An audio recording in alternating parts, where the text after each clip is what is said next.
A new book released this month, and the author hopes to help everyone feel more connected than ever. This morning, we welcome back to the show Sherry Lee. Sherry, thanks for coming back to see us. Yes, third time in Birmingham since I started this project. Incredible. And so the first time you came through, you were doing this project. It was active. So tell us a little bit about what you were doing and the goal. So I traveled to all 50 states in 8 months. And so the first time I was here, I met the woman from Huntsville, Laura. She's a cardiac nurse. And I was sharing a meal with a stranger in every state was my goal. And I completed it.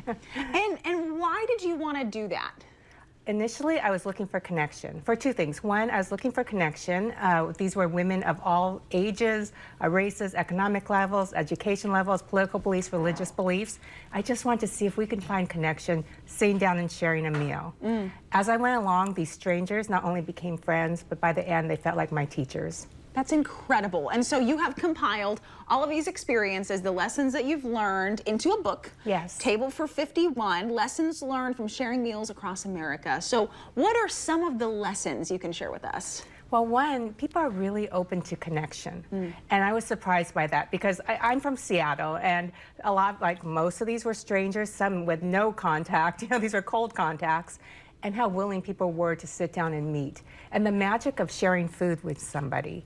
And it makes sense. Since the beginning of time, sharing food has meant survival and belonging.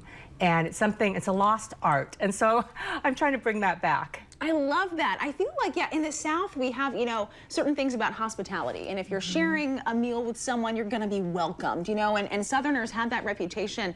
But at the same time, it can feel like, in today's world, that art has been lost. Yes, and I think we owe it to the next generation. We've done a really good job of showing the next generation how to disconnect from one another between AI, virtual workspaces, everything.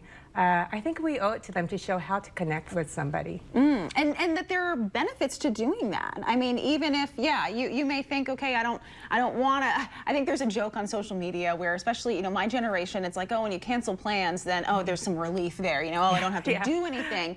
But there's a benefit in having those plans go through. There's a benefit in that connection, even if you can't see it at the moment, even if you can't see it beforehand when you're making those plans, then there's a benefit that you feel afterwards. Absolutely, and all these women now are connected through this project. I had my book released last week in New York. The woman from Alabama, from Huntsville, Laura, came with her husband, but so many of these women were there together, meeting for the first time. At the end of the project, I told them I'm going to do a survey and find out everyone's political and religious beliefs and share it. I did that survey, but I decided not to share it with them because I didn't want to ruin the connection we all felt with one another with labels.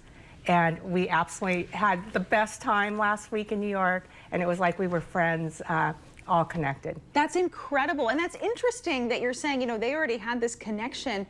And sometimes, those labels can sever it a little bit. You can think, well, I thought I knew this person, but they think this. But I think that just goes to show that people have so much more depth than you think that they do. Yes, and it was all about this friendship and this experience of meeting and putting yourself out there, meeting someone new.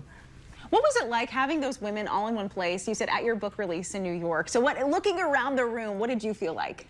It was incredible. One, I told everyone to wear black except for them, and so they were in red. So they stood out. Yeah. But it was absolutely incredible. The hugs, and like I said, these were very, women from all backgrounds. And it felt like the way I feel when I come to the South, very warm and welcoming. Well, thank you for saying that. You're always welcome in the South, Sherry. You're just talking about you didn't expect to see snow, possibly on the map in Alabama. I promise it's not always like this. What's a tip that you can share with somebody who says, I want more of that connection, and maybe it's not cold calling, messaging strangers to meet up for a meal. What's one step that we can all take to foster that kind of connection that's meaningful? I'm challenging people to go out there and just ask your friend, your neighbor, or a long-lost friend, a neighbor, a coworker, simply for a cup of coffee or just to share a meal. And, there's a ripple effect. And so I've started this movement actually called Flip the Box from this journey. And it's just inviting people over to your house to share a meal. And my only ask is then you pay it forward. Okay, what does flip the box mean? Well, I was adopted, so I'm orphaned. I was orphaned. I was found in a cardboard box. Oh, the my short goodness. of this was this cardboard box I was found in as a baby with no identifying information.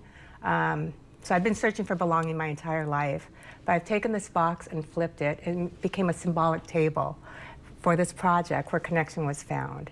And so as I looked around, I wasn't the only one looking for belonging, right? Everyone has some box that they're carrying. And so my challenge is to flip that box, whatever that box is for you, and create connection. That is beautiful. Sherry, thank you so much for sharing that with us. I think we're all inspired to make that connection and put forth the effort, because you never know where that will lead. Yes, absolutely. Sherry, thank you so much for your time. We're looking forward to reading Table 451. Real quick, where can we find it? Everywhere. Okay. But Amazon's great, and if you buy it, please review. Certainly. Sherry, thanks so much. Great to see you. Thank you. Great to see you.